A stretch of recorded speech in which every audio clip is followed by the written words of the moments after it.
वंदे मातरम छात्रों, एक बार फिर स्वागत है आपका अपने YouTube channel NCERT smart network पर। बच्चों, जहाँ हम बात कर रहे थे एल्कोहल, फिनोल और इत्र वाले चैप्टर की, और इसमें हम पढ़ रहे थे एल्कोहल के रासायनिक गुण।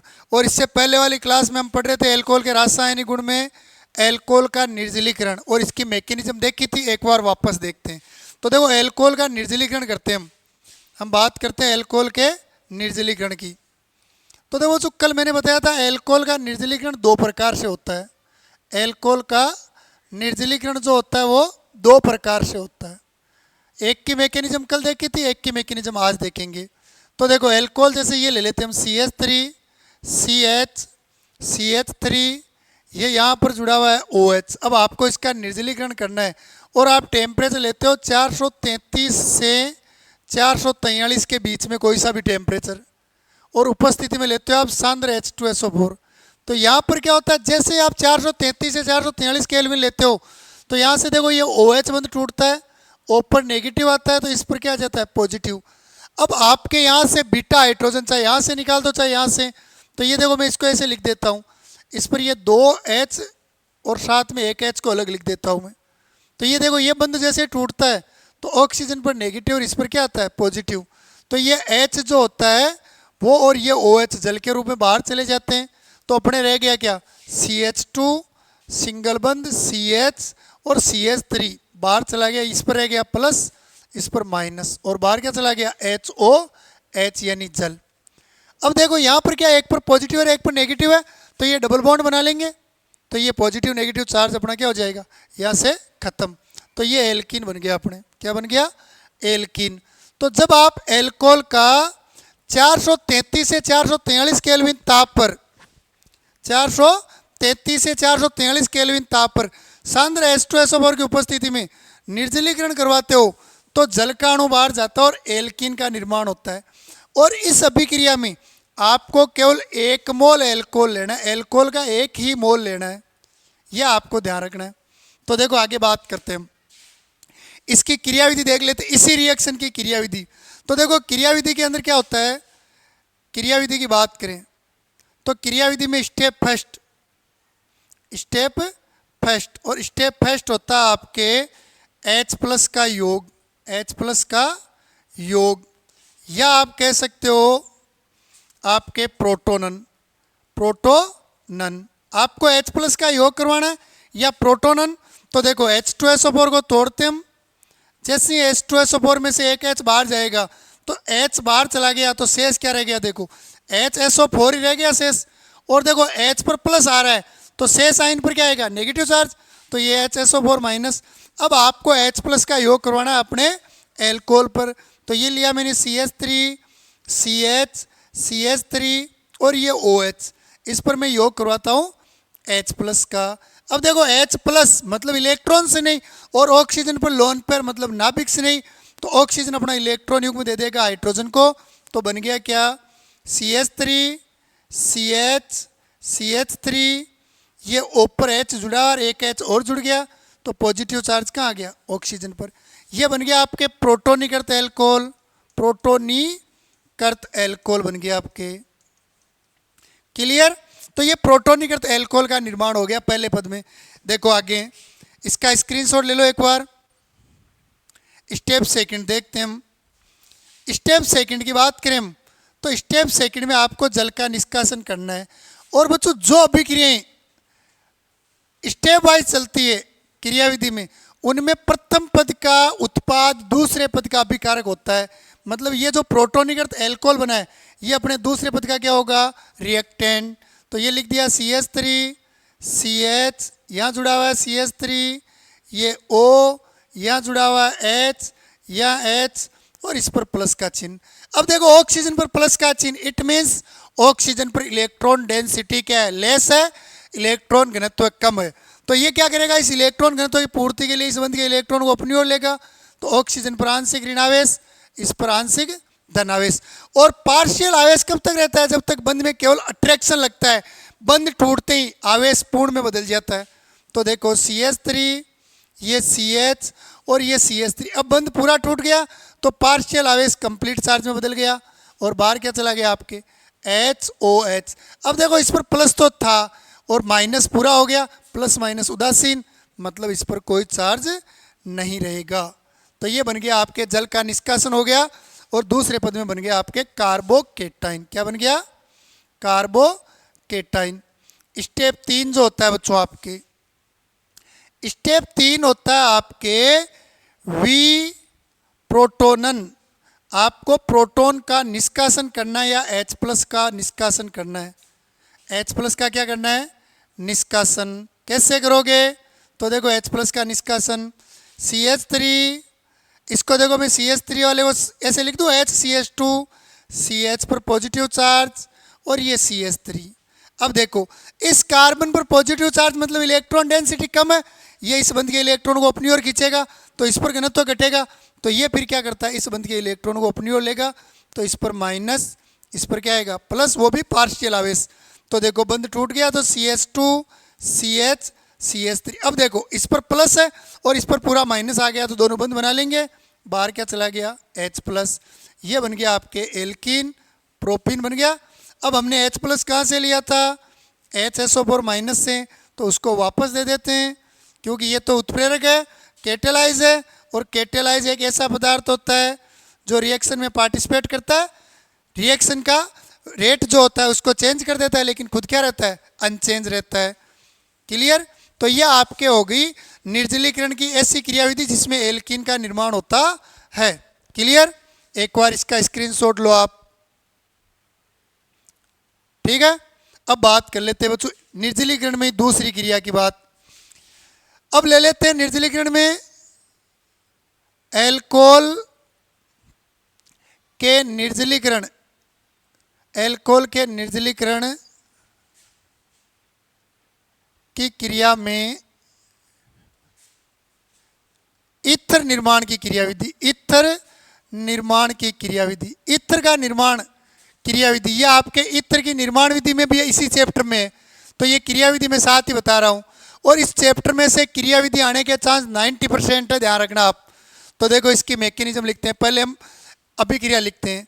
अब बच्चों आपको जब एल्कोहल से ईथर बनाना है तो आपको एल्कोहल के 2 मोल लेने पड़ेंगे। जब आप एल्कोहल से ईथर बनाते हो तो आपको इसके 2 मोल लेने पड़ेंगे। उपस्थिति में आप वही सांद्र H2SO4 लो और टेम्परेचर 413 केल्विन रखना पड़ेगा। अगर 433 से 43 रखते हो तो एल्कीन बन जाएगा। ईथर बनाना है तो आपको 413 केल्विन। यहाँ से देखो ये OH बंध, ये बंध टूटेगा तो ऑक्सीजन पर नेगेटिव, कार्बन पर पॉजिटिव। ये बंध टूटेगा तो ऑक्सीजन पर नेगेटिव, कार्बन पर हाइड्रोजन पर पॉजिटिव। तो देखो ये HOH यहाँ से बाहर चला जाएगा अपने और ये आपस में जुड़ जाएंगे। तो देखो CH3 CH2, ये O इस पर जुड़ गया आपके CH2 CH3, बाहर क्या चला गया? HOH यानी जल। क्लियर? ये बन गया देखो बच्चों आपके ईथर। तो जब आप 413 केल्विन लेते हो तो ऑटोमेटिक मोल 2 लेने और जल बाहर निकालोगे तो ईथर बनेगा। लेकिन 1 मोल लेते हो और 433 से 43 केल्विन टेम्परेचर लेते हो तो आपके बनता क्या है? अपने बनता है एल्कीन। यहां हम ईथर बना रहे हैं। क्रियाविधि की बात करें बच्चों, प्रथम पद दोनों में बिल्कुल सेम है।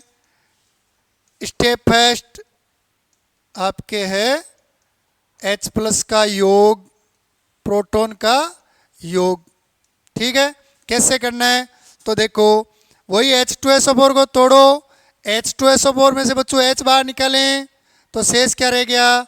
HSO4 माइनस रह गया।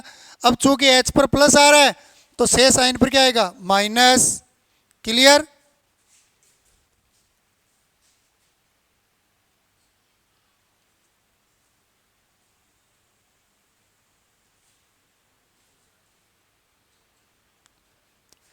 क्लियर?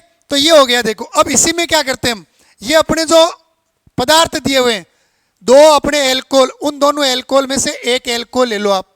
ये ले लिया मैंने CH3 CH2, ये OH, इस पर जोड़ना आपको H प्लस। देखो H पर प्लस का चार्ज है मतलब ये इलेक्ट्रॉन्स नहीं है। ऑक्सीजन पर देखो लोन पेयर है मतलब ये नाभिक से नहीं है। और इलेक्ट्रॉन्स नहीं नाभिक से नहीं जुड़ जाएंगे तो ये अपना इलेक्ट्रॉनिक इसको देगा तो बना क्या, CH3 CH2, ये O H तो है, इस पर H आकर और जुड़ गया तो O पर क्या आ जाएगा प्लस, ये बन गया आपके प्रोटोनिक एल्कोहल। क्या बन गया, प्रोटोनिक एल्कोहल। क्लियर, पहले पद में बिल्कुल सेम है। अब देखो इसमें अगले दूसरे पद की बात करते हैं, एक बार इसका स्क्रीनशॉट लो आप, बहुत बढ़िया रिएक्शन है ये। ठीक है, तो देखो नेक्स्ट चलते हैं, स्टेप सेकंड। वहां पर हम जल का निष्कासन कर रहे थे, इसमें भी बच्चों जल का निष्कासन ही होगा, क्योंकि है तो निर्जलीकरण, तो जल का निष्कासन। अब देखो जल का निष्कासन कैसे करते हैं, वो देखो आप, ये लिया हमने CH3 CH2, ये O, ये H, यही बना था अपने पहले पद में कार्बोकेटाइन। देख लो एक बार आप, ये बना था प्रोटोनिकृत एल्कोहल, सॉरी कार्बोकेटाइन नहीं, प्रोटोनिकृत एल्कोहल। अब इस प्रोटोनिकृत एल्कोहल पर हम देखो, इसमें से पहले जल बाहर निकाल देते हैं, तो ऑक्सीजन पर प्लस का चार्ज, मतलब घनत्व में कमी, तो ये इलेक्ट्रॉन लेगा माइनस, इस पर क्या आएगा प्लस, तो ये बन गया देखो अपने पास CH3 CH2, इस पर आ गया पॉजिटिव चार्ज, ये HOH बाहर चला गया। अब बच्चों यहाँ क्या करना है, जब ईथर बनाना है तो हम क्या ले रहे हैं, देखो अपने इसमें देखो आप 2 मोल ले रहे हो, तो दूसरे मोल का आक्रमण आपको यहीं करवाना है। तो जो कार्बोकेटाइन बना है CH3 CH2 पॉजिटिव, इस पर आप आक्रमण करवा दो दूसरे एल्कोहल अणु का, तो CH3 CH2 OH। अब देखो ऑक्सीजन पर लोन पेयर है, कार्बोकेटाइन में पॉजिटिव चार्ज, ये अपना इलेक्ट्रॉन को इधर दे देगा, तो ये बन गया आपके CH3, ये CH2, बच्चों ये O पर आपके H जुड़ा हुआ है, और इस O पर कौन जुड़ जाएगा, देखो CH2 CH3, अब प्लस किस पर आ जाएगा, इस पर आ जाएगा, तो ये बन गया आपके प्रोटोनिकृत ईथर। क्या बन गया, प्रोटोनिकृत ईथर। स्टेप सेकंड में क्या बन गया, प्रोटोनिकृत ईथर। स्टेप थर्ड देख लो आप बच्चों, स्टेप 3 वी प्रोटोनन, H प्लस का निष्कासन। आपको H प्लस का क्या करना है, निष्कासन करना है। H प्लस का निष्कासन करने के लिए अपने को ज़्यादा कुछ नहीं करना है, जो आपके दूसरे पद में प्रोटोनिकृत ईथर बना है पहले वो लिख लो आप, ये लिख लिया। अब देखो यहाँ ऑक्सीजन पर पॉजिटिव चार्ज है, मतलब घनत्व में क्या है कमी, तो ये इस बंध के इलेक्ट्रॉनों को अपनी ओर लेगा, तो इस पर नेगेटिव चार्ज, इस पर पॉजिटिव, जैसे बंध टूटेगा तो बन गया क्या, CH3 CH2 O पर जुड़ा हुआ क्या है CH2 और CH3, बाहर क्या चला गया H प्लस। क्लियर, अब देखो बच्चों इस H प्लस पर आप वापस किसको जोड़ दो, जो आपने पहले पद में H2SO4 में से HSO4 माइनस बाहर निकाला था, तो ये बन गया आपके ईथर। तो ये हो गई आपके एल्कोहल के निर्जलीकरण से ईथर निर्माण की मैकेनिज्म। ले वो स्क्रीनशॉट लो इसका भी।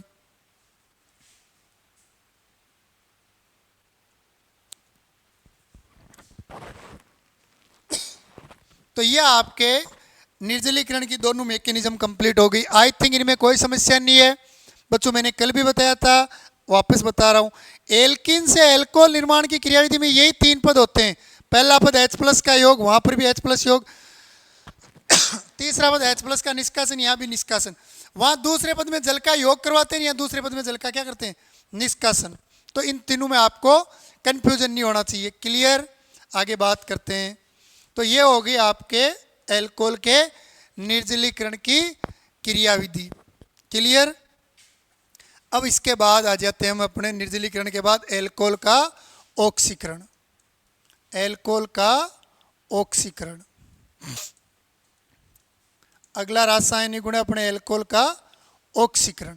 तो बच्चों ऑक्सीकरण करवाने के लिए हम परबल ऑक्सीकारक लेते हैं। परबल ऑक्सीकारक, परबल ऑक्सीकारक उन पदार्थों को कहते हैं जिनमें अत्यधिक मात्रा में नवजात ऑक्सीजन देने की कैपेसिटी पाई जाती है। ये परबल ऑक्सीकारक होते हैं। ये क्या होते हैं, परबल ऑक्सीकारक। ठीक है, और अगर हम सीमित ऑक्सीकारक लेते हैं तो एक लेते हैं बच्चों हम PCC, नाम होता है इसका प्रीडीनियम, क्लोरोक्रोमेट, P यानी प्रीडीनियम क्लोरोक्रोमेट। तो वो जो प्रीडीन होता है C5H5N, ये केवल प्रीडीन होता है, और EM आता है जब पॉजिटिव चार्ज आए। तो ये जैसे H प्लस ले लेगा तो ये प्रीडीनियम बन गया क्लोरो Cl के लिए, इस पर नेगेटिव चार्ज क्रोमेट CrO3। ये दो तीन तो है प्रबल ऑक्सीकारक, और ये इनकी तुलना में क्या है, एक ऑक्सीकारक है। दुर्बल कह सकते हो इनकी तुलना में इसको, तो ऑक्सीकारक PCCB हम लेते हैं। यहाँ से कई बार एक नंबर में एबसद में आ जाता है PCCB का पूरा नाम प्रीडीनियम क्लोरोक्रोमेट। सूत्र तो C5H5NH प्लस Cl CrO3। एक बार हल्का सा स्क्रीनशॉट लो इसका। अब बच्चों एल्कोहल का ऑक्सीकरण देखो आप, सबसे पहले लेते हैं 1 डिग्री एल्कोहल का ऑक्सीकरण। 1 डिग्री एल्कोहल का ऑक्सीकरण, और 1 डिग्री एल्कोहल का ऑक्सीकरण करें हम तो 1 डिग्री एल्कोहल CH3 CH2 और OH, ये आपके 1 डिग्री एल्कोहल है। ठीक है, नवजात ऑक्सीजन से क्रिया करवाओ। नवजात ऑक्सीजन अत्यधिक क्रियाशील होता है। अगर यहाँ आप KMnO4 लेते हो तो अपने अभिक्रिया में एल्डिहाइड, और एल्डिहाइड से कार्बो ऑक्जेलिक अम्ल बन जाएगा। होगा क्या, देखो यहाँ से इस बंध के इलेक्ट्रॉनों को हाइड्रोजन की तरफ भेज दें तो ये, या इसको चलो छोड़ो, सीधा ही बना लेते हैं इसमें। तो ये नवजात ऑक्सीजन जो होता है वो आपके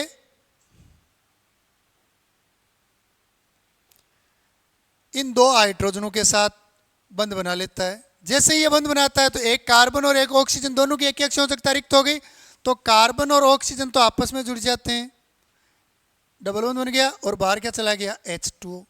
तो एल्कोहल 1 डिग्री एल्कोहल का जब हम ऑक्सीकरण करते हैं तो आपके बनता क्या है, सदैव एल्डिहाइड बनता है। 1 डिग्री एल्कोहल के ऑक्सीकरण से एल्डिहाइड।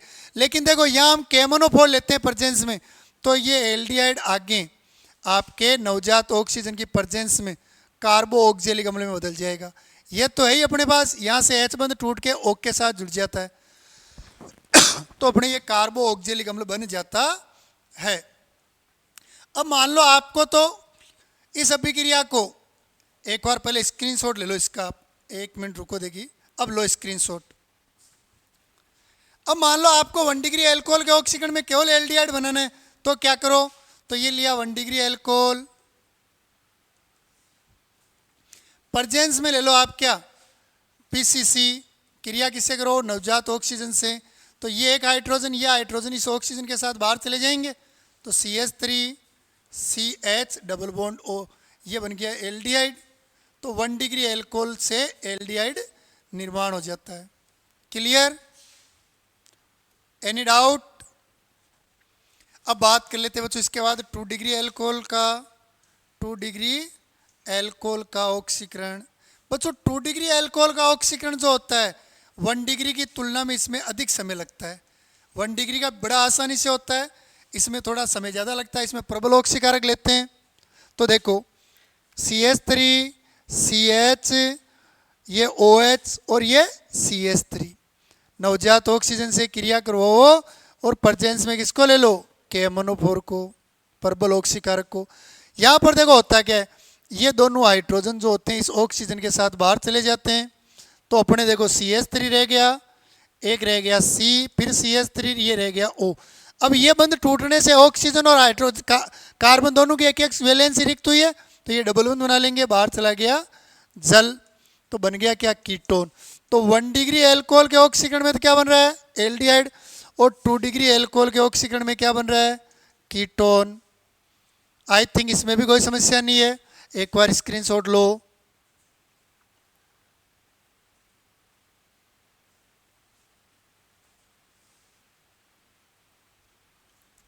ठीक है, अब देखो इसके बाद 3 डिग्री एल्कोहल का ऑक्सीकरण देखते हैं। 3 डिग्री एल्कोहल का ऑक्सीकरण। अब बच्चों 3 डिग्री एल्कोहल का ऑक्सीकरण में और समय लगता है, प्रबल ऑक्सीकारक लेते हैं, और इसमें आप जैसे ये लिया 3 डिग्री एल्कोहल, तो इसमें आपको ध्यान क्या रखना है, ये जो 3 डिग्री एल्कोहल लेते हो इसमें आपको नवजात ऑक्सीजन के साथ क्रिया करवानी है। उपस्थिति में वही KMnO4। अब यहाँ होता है क्या बच्चों, यहाँ पर 3 CH3 उपस्थित होने के कारण जब कार्बो ऑक्जेलिक अम्ल बनता है तो जिस अपने OH से जुड़े कार्बन पर जो बड़ा एल्किल समूह होता है वो तो ऑक्सीजन वाले कार्बन के साथ रहता है और छोटे एल्किल समूह बाहर चले जाते हैं। तो देखो ये बंध दोनों टूट जाते हैं, ये और ये बंध दोनों टूटने से इसका, और हम मान लेते हैं कि सामान्यतः ये समान विखंडन हो गया। तो यहाँ पर क्या हुआ, ये CH3, ये रह गया अपने पास C, ये OH। अब कार्बन से 2 मुक्त मूलक बन गए, दोनों CH3 बाहर चले गए तो ये ऑक्सीजन इस पर जुड़ जाएगा क्योंकि इस पर भी लोन पेयर होते हैं। तो ये इस प्रकार ये बन गया कार्बो ऑक्जेलिक अम्ल। तो जब हम 3 डिग्री एल्कोहल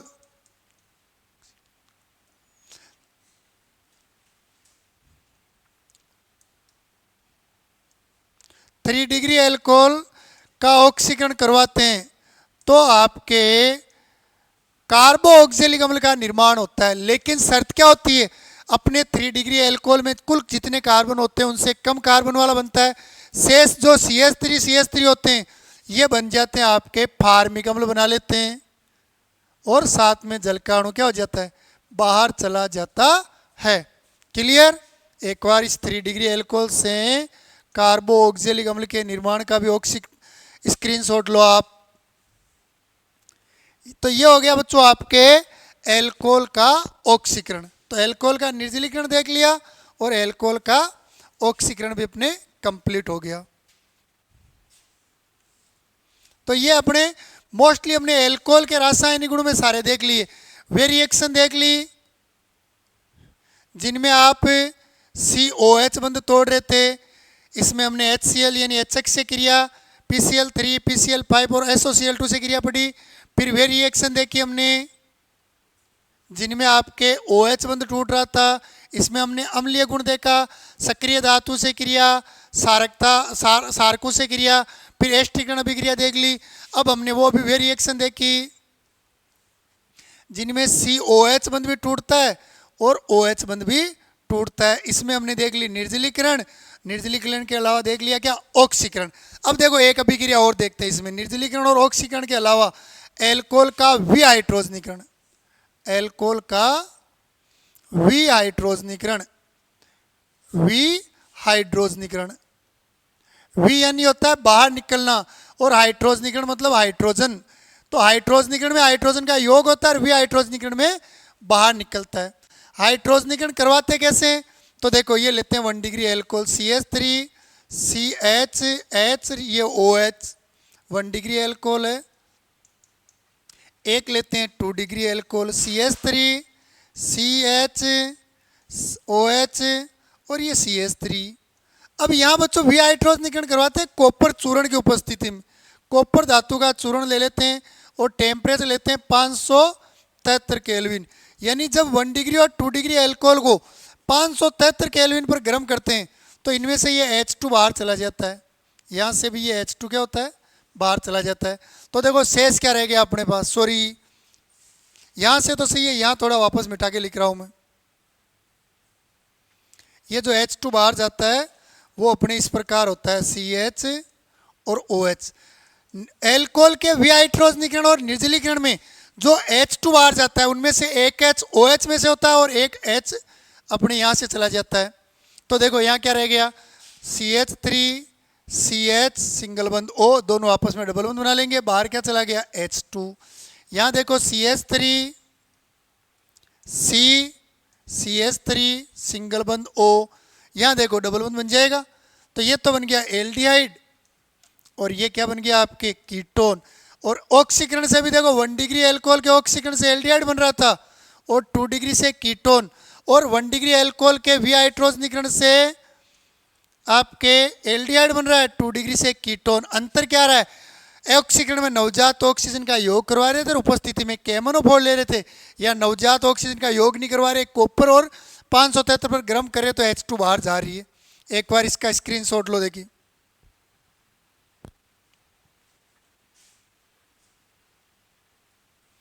अब बात कर लेते हैं बच्चों 3 डिग्री एल्कोहल का विहाइड्रोजनीकरण। तो बच्चों वैसे तो 3 डिग्री एल्कोहल का बोलते हम विहाइड्रोजनीकरण है, लेकिन वास्तविकता में होता क्या है, निर्जलीकरण है। विहाइड्रोजनीकरण नहीं होता है, क्या होता है, निर्जलीकरण। कारण क्योंकि जिस कार्बन से OH जुड़ा हुआ है 1 डिग्री में उस पर हाइड्रोजन होता है, 2 डिग्री में भी हाइड्रोजन यानी एल्फा हाइड्रोजन होता है, लेकिन देखो इसमें एल्फा हाइड्रोजन नहीं है, इसमें बीटा हाइड्रोजन है। और जब अभिक्रिया में बीटा हाइड्रोजन बाहर निकलता है तो वो विलोपन में आ जाता है। तो गर्म करना है आपको कॉपर धातु और 573 केल्विन पर। तो यहाँ से देखो ये OH बाहर चला जाएगा, तो O पर नेगेटिव, कार्बन पर पॉजिटिव आएगा। यहाँ पर कार्बन पर नेगेटिव, हाइड्रोजन पर पॉजिटिव, ये दोनों बाहर चले जाएंगे। तो रह गया क्या, देखो CH3 सिंगल बॉन्ड CH2, इस कार्बन पर प्लस है, इस पर माइनस है, तो दोनों आपस में डबल बॉन्ड बना लेंगे और बाहर चला गया आपके H2।